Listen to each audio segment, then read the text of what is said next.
覚悟してろよ。行くぜ。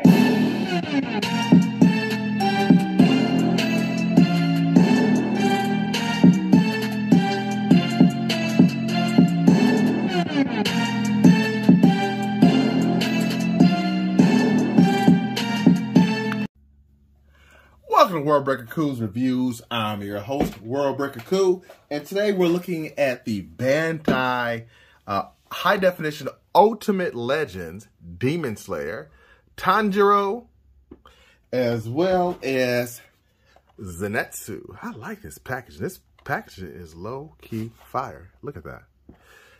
Now, let's look at, these are both new figures from a new line that I've not collected before. I did see the third member, which is going to be coming soon to that little trio, but I ordered on Amazon and I was supposed to get him today, and they pushed him back until May 4th. So I should have got him while I saw him in stores. Oh well, maybe next time. First and foremost, these are about, I think, $17. And I had ordered the figures from McFarlane, but I saw them in person and I immediately stopped my order because they're way too tall. These guys fit into scale. Look at that. That is a good scale for kids because these guys are kids, you know? Well, maybe teenagers, I guess you can say, but that's what they are. So they're not adults. So it's nice to see that they actually have a good scale and they're not going to be too tall, because I wouldn't mind putting them in poses with other fit characters, and you just can't do that with McFarlane's. McFarlane's are way too big, and they look a lot cheaper, and I'm sure they don't move as good. So with that said, let's start with the scale, or with the accessories. Tanjiro comes with an unhilted version of his weapon, or just the hilt of his weapon. So does Zenitsu. He has a little extra piece right there, which is cool.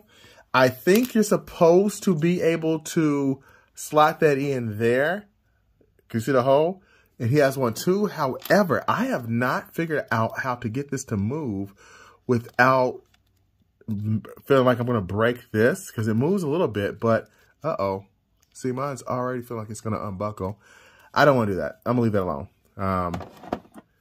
Because I just don't know how you're supposed to move this and give it much room so you can slide this in. Like, as you see, it's supposed to slide in there, but it's just, there we go. Actually, you know what? There we go. I guess you have to move it just a bit further out. So that's not too bad. It looks a little awkward still, so I probably won't ever use that, to be honest with you. But it is something you can do. Now, since they both have the same articulation, I'm going to just use Zenitsu first, Thunder Breathing himself. I love the head sculpt. However, I would have rather have gotten a sleeping sculpt, because that's when, or even a crying sculpt or a screaming sculpt. This one is a little bit too tame. Give me the screaming or the crying or the sleeping, because that's what is the best part about this character, is he's so animated. But the paint apps look fairly clean. The hair is done to justice. The neck articulation for both is not the best, because you got this crazy gap there that's there on Zenitsu as well as Tanjiro. I don't really like that. But the suit itself that's underneath that they all share is nice. He has this much articulation moving forward. Coming down, it's about that much because it is a bit blocky. His ankles can go down and up about that far. There is a little bit of side to side, not a lot. And normally I don't do these type of videos, but because this is a new line, I want to make sure you guys can kind of see what you're getting into. He can't quite do the splits because his jacket gets in the way. That's as far as I can get mine to go. But it does look rather nice. Now, his arms cannot quite go to a T pose because he has a lot of plastic up here. So it's less than a T. But it is, I believe, nope, it's single jointed.